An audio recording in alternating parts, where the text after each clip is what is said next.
এটি হলো পলাশপুর গ্রাম। এই গ্রামে খাবারের দোকান বলতে দুটো দোকানই আছে। এক হলো ভোলার বিরিয়ানি, আরেকটি দোকান হলো কালুর ভাতের হোটেল। কিন্তু দিন দিন যেন গ্রামের মানুষরা ভাত ছেড়ে বিরিয়ানি খেতে বেশি পছন্দ করছে। এর কারণ হলো ভোলার বানানো বিরিয়ানি, যা গ্রামে খুব বিখ্যাত। আরে ভোলা, আমাকে কি এবার বিরিয়ানিটা দিবি নাকি এইভাবে দাঁড় করিয়ে রাখবি? এইদিকে যে বিরিয়ানির গন্ধ নাকে যেতেই আর তর সইছে না।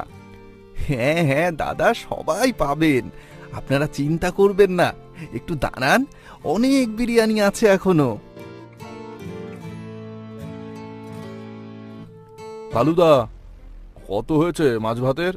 120 টাকা হয়েছে তোমার। এ কি কালুদা, মাছ ভাত তো 80 টাকা, তুমি 120 টাকা নিচ্ছ? দেখো বাপু, জিনিসপত্রের যা দাম বেড়েছে, এর কমে আমি দিতে পারবো না। না কালুদা, দিন দিন তুমি যা দাম বাড়াচ্ছ, তোমার হোটেলে আর খাওয়া যাবে না। আর এখন তো তোমার হোটেলের কোনো কিছুই মনে হয় না যে টাটকা, সবই মনে হয় বাসি। মাছটাও কেমন বাসি ছিল। আর এত দাম দিয়ে তোমার হোটেলে মাছ ভাত খাওয়াচ্ছে, ভোলার বিরিয়ানি খাওয়া অনেক ভালো। এই নাও তোমার টাকা, আর আমি কালকে থেকে আসবো না। ধুর ধুর, এমনি দোকানে সেল নেই, তার মধ্যে আবার কম দামে খাবার খোঁজে লোকে। কম দামে দেব কি করে? এদিকে দিন দিন ভোলার দোকানে কাস্টমার বেড়েই চলেছে। এবার মনে হচ্ছে আমাকেও ভাতের হোটেল তুলে দিয়ে বিরিয়ানি বিক্রি করতে হবে। কারণ যা দেখছি, মানুষ এখন ভাতের থেকে বিরিয়ানি বেশি ভালোবাসে।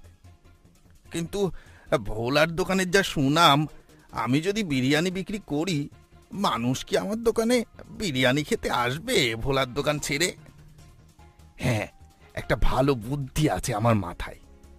এইটা করলে হয়তো ভোলার দোকানের কাস্টমার সবাই আমার কাছে খেতে আসবে।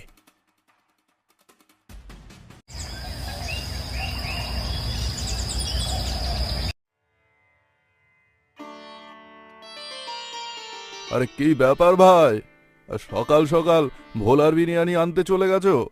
আরে না না ভাই, এটা ভোলার বিরিয়ানি না, এটা কালুর দোকানের বিরিয়ানি। সে কি বলছো ভাই? কালুর তো ভাতের হোটেল, বিরিয়ানির দোকান আবার কবে থেকে হলো? এই তো আজকেই খুলেছে। আর জানো তো, কালু 50 টাকায় বিরিয়ানি দিচ্ছে, তাও আবার মাংস দিয়ে। সে কি, 50 টাকায় বিরিয়ানি, তাও আবার মাংস দিয়ে? তুমি কি এটা সত্যি বলছো? আরে হ্যাঁ ভাই হ্যাঁ, তোমায় মিথ্যে কথা কেন বলতে যাব, সত্যিই বলছি।